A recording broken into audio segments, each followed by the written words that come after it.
ሰግጥ የሚለው ቃል እንዳትጠቀሙ ብያቸዋለሁ እንዳትጠቀሙ ጋይስ ይህ ሰግጥ የሚለው ቃል እውነቴን ነው የምላችሁ በጣም ብዙ ጠላቶች ይዞብኝ መጣ አይገርማችሁ ከምታስቡት በላይ ማለት ነው እንግዲህ ከሁለት ቀን ነው ከሶስት ቀን በፊት ሰግጥ የሚለው ቃል እንዳንጠቀም ብዬ ፖስት አደረኩኝ ይህ ፖስት ደግሞ ከምን የመጣ ነው መሰላችሁ ካለ መሰገጥ የመጣ ነው ነው ስላልሰገጥኩኝ ነው ሰግጥ የሚለው ቃል አቁሙ ያልኳችሁ እና አንዳንድ ሰዎች ሰግጠው እየጠሉን ሰግጠው ለመመቃኘት እየሞከሩ ነው ሰግጠው ላለመረዳት እየሞከሩ ነው ሰግጠን ለማስረዳት እየሞከርን ሰግጠው ላለመረዳት እየሞከሩ ነው ስለዚህ ካሁን በኋላ ሰግጥ የሚለው ቃል እንዳትጠቀሙ ስግጥግጥ የሚለው ቃል ነው የምትጠቀሙት ማለት ነው ከስግጥ ፍምስ ወደ ስግጥግጥ ፍምስ ተቀይሯል ማለት ነው ስግጥግጥ እሰጋግጣለሁ ፍርሃት አያሸንፈኝም እኔ በምንም ተአምር ፍርሃት አያሸንፈኝም ስህተት እስካልሰራው ድረስ ፍርሃት አያሸንፈኝም ለዓላማዬ ምሞት ሰው ነኝ ለዓላማዬ እውነት ምቆም ሰው ነኝ እኔ መሰገጥ ማለት ይህ ነው ለዓላማ ቁም ብዬ እየመከርኩኝ እያለ እንዴት ከዓላማዬ ይርቃለሁ እኔ አንድ ሰው አልወደደውም ያ ደስ አላለውም ያ ይታገድልን ምናምን ስላለ ብቻ በፍርሃት ምክንያት ለዓላማዬ አልቆምኩም እናንተ የመሰላችሁ ሰግጥ የሚለው ቃል ያቆምኩት ነው የመሰላችሁ በቃ ሰግጥ ይሄው ሲምፕል ሶስት ቃላት ነው ወደ ፍግት ወደ ትግት ወደ ስርት ፍምስ እንቀይረዋለን ምናምን እያላችሁ ነበር ቃላቱ አይደለም this is my integrity የአዶናይ ኢንቴግሪቲ ነው ይሄ ስግጥ ማለት ትርጉም አለው ትርጉሙ ደግሞ እኔ ሰጥቼዋለሁ በጠላቶች ስም ደግሞ ይህ ትርጉም ሊቀየር አይችልም 90% ሰዎች የምንስማማበት ትርጉም ነው ስግጥ ማለት ገባችሁ ሰግጥ እላለሁ አሁን ደግሞ መሰገጥ ብቻ ሳይሆን መሰጋገጥ አለብን ጋይስ ሰጋግጠን ነው መስራት ያለብን ሰጋግጠን ነው በራሳችን መተማመን ያለብን ሰጋግጠን ነው ደፍረን መውጣት ያለብን ስግጥግጥ እሰጋግጣለሁ ስግጥግጥ ፍምስ የታባ ሰግጠህ ረግጠህ አልሰማም ብለህ ታርጌትን ምታ ነው የመረዳት አቅሙ ትንሽ የሆነ ሰው መሰገጥ የሚለውን ቃል ወስዶ ሱሪ አውልቆ ሊሄድ ይችላል ይሄ የልጁ ጉዳይ ነው በመቶ ጤናማ ውስጥ አንድ እብድ አይጠፋም ይሄ ይጠበቃል ምንም ብታስተምር አዶናይ ሀገር እያጠፋ ነው ብሎ መንግስት ጣልቃ ግባ ትምህርት ሚኒስተር ጣልቃ ግባ ማለት በጣም የወረደ ከመረት በታች የሆነ አስተሳሰብ አዶናይ የሚያስተምረው ትምህርት አገርን ከጎዳ ትውልድን ከጎዳ ብሔርን ፖለቲካን ሃይማኖትን የሚነካ ከሆነ መንግስት ራሱ ያያል በቂ በላይ ሆነ አይን ያለው መንግስት ቲክቶክ ስላለ ሁሉም ሰው እንደዚህ ስልክ አድርጎ ማንኪያ ከእጁ ሲወርቅ መንግስት ይላል ፍሪጁ አልከፈት ሲል መንግስት ይላል በሁሉም መንግስት ይላልና ቲክቶክ ያመጣው ትሬንድ ነው ይሄ ትሬንድና ሁሉም ሰው መንግስት ስላለ መንግስት ለሁሉም ሰው አቤት አይል መንግስት የራሱ አሰራር አለው መንግስት የራሱ ህግ አለው ህገ መንግስት አለው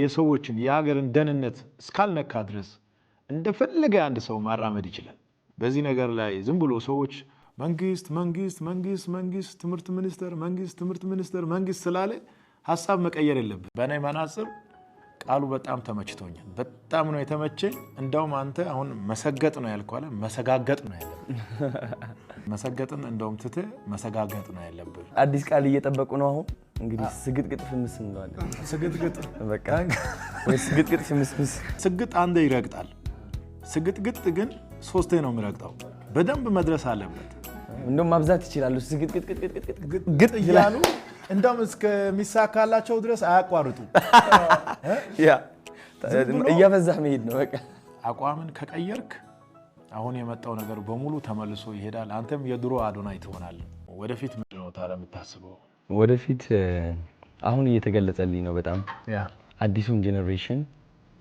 በመንፈሳዊ ደረጃ ወደፊት እያሳየሁት እንደሆነ መንገዱን እየተሰማኝ ነው ያለው ስራዬ ካሁን በኋላ መንፈሳዊ ነው እግዚአብሔር ምላሴ ላይ ነው የሚያድረው ልቤ ላይ አድሮ መልእክት ይነግረኛል and ፍቅርን መስበክ ፈልጋለሁ አንድነትን በራስ መተማመንን ስኬትን ለዓላማ መቆምን ለዛ በቃ መነሳት ፈልጋለሁ እሱ ነው ዓላማዬ ብዬ ነው ማስበው እኔ ሰዎችን ማዝናናትም ደስ ይለኛል ያው መምከር ብቻ ሳልሆን እኔ መዝናናትም በቃ ራሴ ነኝ በቃ ኢንተርቴይንመንት ነኝ አዶናይ ሁሉም ነገር ነው አንድ መንገድ ብቻ አይደለም የሚመራው የፈለኩትን መንገድ መርጬ ሰው እስካልጎዳው ድረስ ትልቅ ደረጃ መድረስ ፈልጋለሁ። በመንፈሳዊ ደረጃም በዓለማዊ ደረጃም ሁሉም አመጣጠኝ ማለት ነው። በሰግጥ ስም ልብሳችሁ አውልቃችሁ የምትሮጡ ሰዎች መንገድ ላይ አላችሁ። አንዳንድ የላይ ቲሸርታችሁ ታወልቃላችሁ፣ ሱሪያችሁ ታወልቃላችሁ፣ ከዛ በኋላ መንገድ ላይ ትሮጣላችሁ ማለት ነው። በእናንተ ስም ብዙ ነገር እየመጣብኝ ነው ያለው። እኔ አላልኳችሁ። መሰገጥ ማለት ይህ አይደለም። መሰገጥ ማለት ልብስህን አውልቀህ ሩጥ ማለት አይደለም። ታዋቂ ለመሆን እሱ አይደለም። አቴንሽን ለመሳብ የማይሆን ነገር የምታደርጉ ከሆነ ሰው የምታጨናንቁ ከሆነ ይህ የመሰገጥ ትርጉም እያጠፋችሁት ነው ማለት ነው። መሰገጥ ያልኩት ሊረዳችሁ ይገባል። መሰገጥ ማለት በነዛ ኔጌቲቭ የሆኑ ድምጾች ነው። ዶክተር መሆን ከፈለጋችሁ እኔ እንዴት ዶክተር ሆናለሁ እንግሊሽ እኮ መጽሐፍ ማንበብ አልቻልኩም የሚለው አስተሳሰባችሁ ሳትሰሙ መስራት መሞከር፣ ካላችሁበት ደረጃ መጀመር፣ ትምህርታችሁ ላይ መሰገጥ፣ ስራችሁ ላይ መሰገጥ፣ በቃ ይህ ማለት ነው። ከዚህ በላይ ምንም ነገር የለም። ስለዚህ ሀሳቡን አትቀያይሩት። ልብሳችሁ አውልቃችሁ የምትሮጡ ሰዎች እንግዲህ ከኔ ጋር አትያያዙም። እኔ ደግሞ ልብሳችሁ አውልቃችሁ ሩጡ አላልኩም፣ መያያዝም አልፈልግም። ሰማችሁኝ አይደለ? መሰገጥ ማለት እዚህ ውስጥ ነው ጋይስ። መበርታት ማለት ነው፣ ለዓላማ መቆም ማለት ነው። አንድ ጥያቄ ልጠይቃችሁ። ኮንፊደንት መሆን ትፈልጋላችሁ? ስኬታማ መሆን ትፈልጋላችሁ? መድረስ ያለባችሁን ደረጃ አውቃችሁ ይገባኛል ብላችሁ መድረስ ትፈልጋላችሁ? ይልቁንስ መሰገጥ ጀምሩ። በራስ መተማመን ጀምሩ። ለዓላማችሁ መቆም ጀምሩ። ሰዎችን ሳትረብሹ፣ ሰዎችን ሳትጎዱ፣ ሀገርን ሳታበላሹ፣ በመጥፎ ስም ሀገራችሁን ሳታስጠሩ ራሳችሁን ቀይሩ። በጥሩ ስም ሀገራችሁ አስጠሩ። ኢንተርናሽናል ሁኑ። በራሳችሁ ተማመኑ። የኢትዮጵያ ዘፋኝ ብቻ ነው መሆን የምችለው ብላችሁ ከምታምኑ ሰግጣችሁ ዓለም ላይ ታዋቂ ዘፋኝ መሆን እችላለሁ ብላችሁ እመኑ። 500,000 ፎሎወር መድረስ አልችልም ብላችሁ ካመናችሁ ተሳስታችኋል። 5 ሚሊዮን ፎሎወር ይገባኛል ብላችሁ ሰግጣችሁ መስራት ጀምሩ። አያችሁ፣ መሰገጥ ማለት ጥብቅ አድርጎ ማመን ነው። እግዚአብሔርን ማመን፣ በልብህ መከተል። ሰዎች ምን ይሉኛል እያልክ አለመፍራት። ሰዎች ምን ይሉኛል እያልክ አለመፍራት ማለት ደግሞ ልብስህን አውልቀህ መንገድ ላይ ሩጥ ማለት አይደለም። ለዓላማችሁ መቆም ነው። ለዓላማችሁ መቆም፣ በዓላማችሁ መጽናት፣ ነገሮችን አለማፍረስ። ማፍረስ ያለባችሁ የድሮ ማንነታችሁ ነው፣ የድሮ እምነታችሁ ነው። ገባችሁ? መሰገጥ በዓለማዊ ዘንድ ከተረዳኸው የፈለግከው መጥፎ ትርጉም መስጠት ትችላለህ።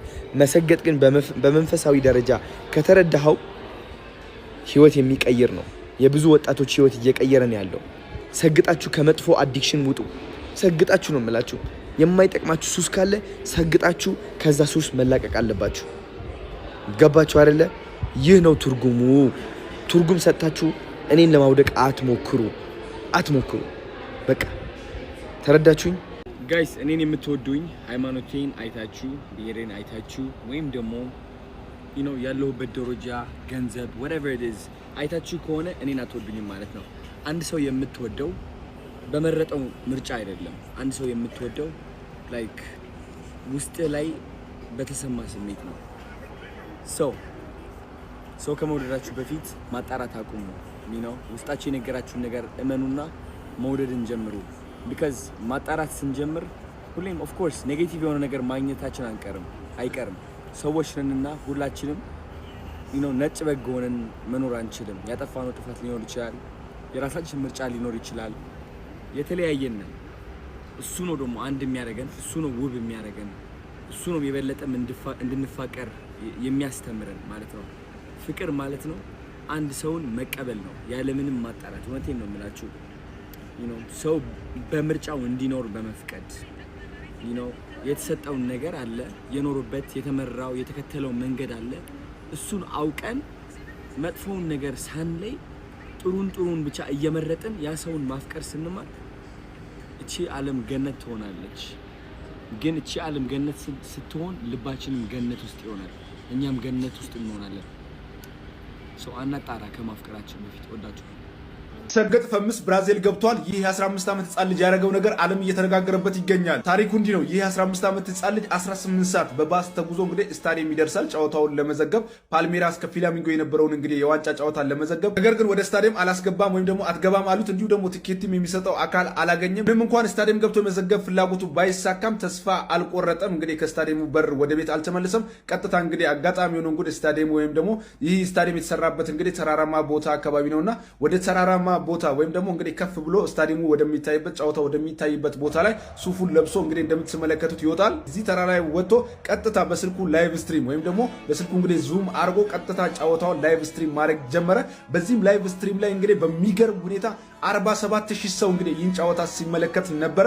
እንዲሁ ደግሞ ወደ 10 ሚሊዮን በላይ እንግዲህ ላይክ ነበረው ቀጥታ ላይቭ ስትሪም በሚያደርግበት ጊዜ። በስተመጨረሻ ግን የ15 ዓመት ህጻን ልጅ እንግዲህ ይህ ሁሉ ልፋቱ በሶሻል ሚዲያ ከታየ በኋላ አሁን እንግዲህ በብራዚል ሊግ ላይ ኮሜንታተር እንዲሆንና የተለያዩ እንግዲህ መረጃዎችን እዛው ከስታዲየም እንዲለቅ እንደምትመለከቱት አሁን ተፈቅዶለታል። እየገባ አሁን እንግዲህ የሚወደውን እንግዲህ ዘገባ እያካሄደ ነው የሚገኘው።